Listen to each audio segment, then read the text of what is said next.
What's good, YouTube? It's your boy Kyle. Welcome back to the channel.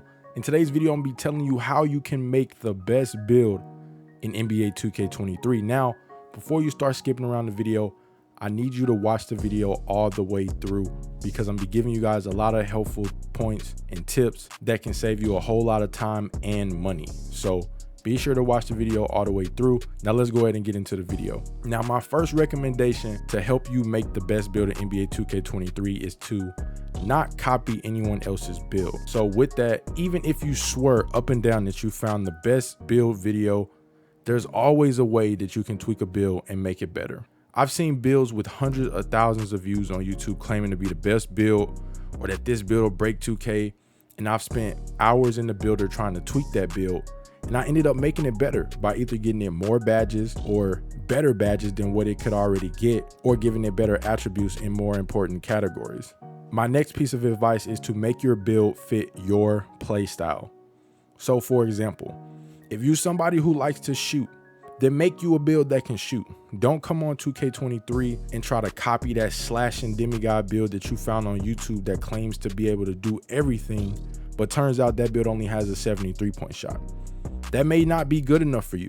You know what I'm saying? 73-point shot. A lot of skilled YouTubers that's been playing 2K for years, they can green consistently with that and make it seem like they got a 99 3-point shot. But that may not be good enough for you, especially considering that shooting is more difficult this year and not as many whites are falling in 2K23 like they did in 22.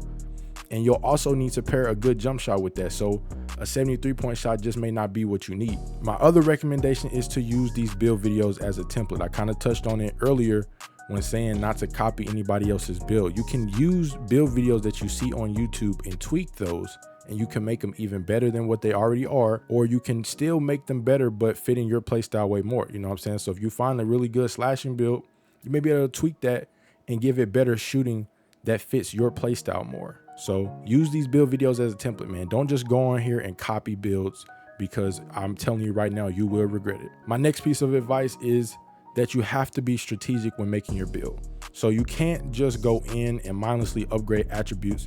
You got to tweak certain attributes to maximize your badge points. And this is important because that'll allow you to be able to get your tier 3 badges this year. We got this tier badge system, and the tier 3 badges are the most important badges for your build. So you want to make sure you have enough badge points to be able to get that. So, you know, spending time in the builder, making sure you got enough badge points in a certain category so you can get those tier 3 badges is very important. And with that being said, my next tip is to make sure you research your requirements. For example, if you want elite contact dunks, it's probably smart for you to know what you need to get elite contact dunks. Make sure you know what your requirements are so you can get what you want on your build. After that, you're gonna have to sacrifice something when you make your build this year. So be wise, because once you spend that money, it's gone. This year, it's way more expensive to max out a player and get to 99 overall. It's cost over 450K VC. So as I was saying, make sure you take your time with your build, figure out what it is that you want. Even if you think you know what build you want to create, still spend hours in the builder. So for example, don't go in and just fully max out your finishing, because you're gonna have to sacrifice in a whole nother area. So you could have taken some attributes in your finishing down and put up some other useful attributes that are gonna help you out. On defense, for example, you could have put up your block, could have put up your steal, could put up your perimeter defense. For defense, steal and block are the most two important things. They're more important than perimeter defense. It'll be beneficial for you if you have good perimeter defense for you to get like gold clamps or something, but if somebody blows past you, what are you relying on after that? To either get a steal or to get a block. So I would say prioritize your steal and your block on defense, and still make sure you have good perimeter defense. I'm not just saying tank your perimeter defense and have like a 42 perimeter defense. No, you could have something decent like an 80 or a 75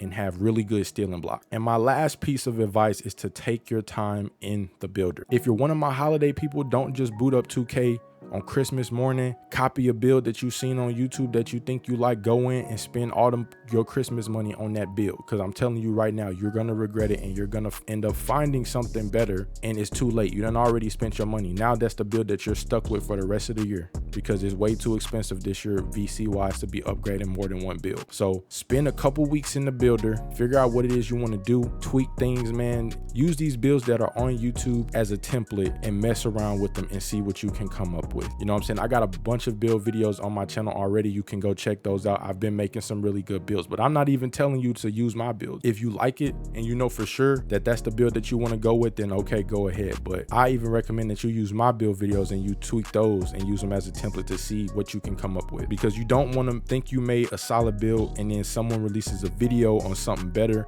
or you end up finding something better and you've already put your money into it because it's too late at that point. So those are the tips I have for you guys to make the best build. I hope you guys found those suggestions helpful. If you did, be sure to give this video a thumbs up and subscribe to the channel down below. As always, man, be sure to stay safe out here, and I will catch you guys in the next one. Peace.